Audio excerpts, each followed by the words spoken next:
Bonjour, je suis à l'aéroport. Notre avion a été retardé. C'est le sort de certains vols, bien entendu, plus des low cost que des autres vols. Tout ça est sans importance. Je vois autour de moi, la plupart des gens sont dans l'attente et cette attente est bien sûr ce qui nous éloigne de ce qui est présent. Or, le plus grand des présents est dans le présent, c'est-à-dire que le bonheur se trouve dans le présent et toute attente nous éloigne d'un bonheur qui est à portée de main, qui se trouve dans l'instant présent. Au-delà des mots, au-delà de toute sagesse empruntée, je vous invite vraiment à expérimenter ça.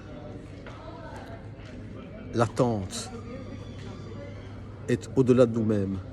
Nous ne pouvons jamais atteindre l'objet de nos attentes. Jamais. Seul cet instant présent est à portée de main. C'est ici, dans cet instant présent, que tout se passe. Lorsqu'on est dans l'attente, on est déjà ailleurs. Or, cet ailleurs, nous ne pouvons jamais l'embrasser. Je le redis, nous ne pouvons jamais atteindre l'objet de nos attentes. Donc, dans l'attente, nous ne sommes ni là où nous voudrions être et nous ne sommes pas dans le présent. Il n'y a rien de pire que d'être entre deux chaises. C'est entre deux chaises la source de notre malheur. Le bonheur est dans le présent, dans l'acceptation de ce qui est présent. Entre guillemets, imparfait est une vision de l'esprit, une erreur de vision, je dirais. C'est un regard erroné. Rien n'est parfait, rien n'est imparfait, les choses sont comme elles sont, et puis nous venons y ajouter une valeur ajoutée.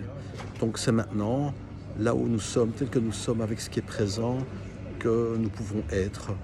Embrasser ce qui est là, c'est tout ce que nous pouvons être. Alors pourquoi vouloir être dans l'attente?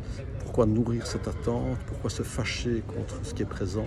Seul ce qui est présent peut être embrassé. Il nous faut être en accord avec ce qui est présent. Voilà, c'est l'invitation tout au long des constellations familiales que je propose. À très bientôt, je vous remercie.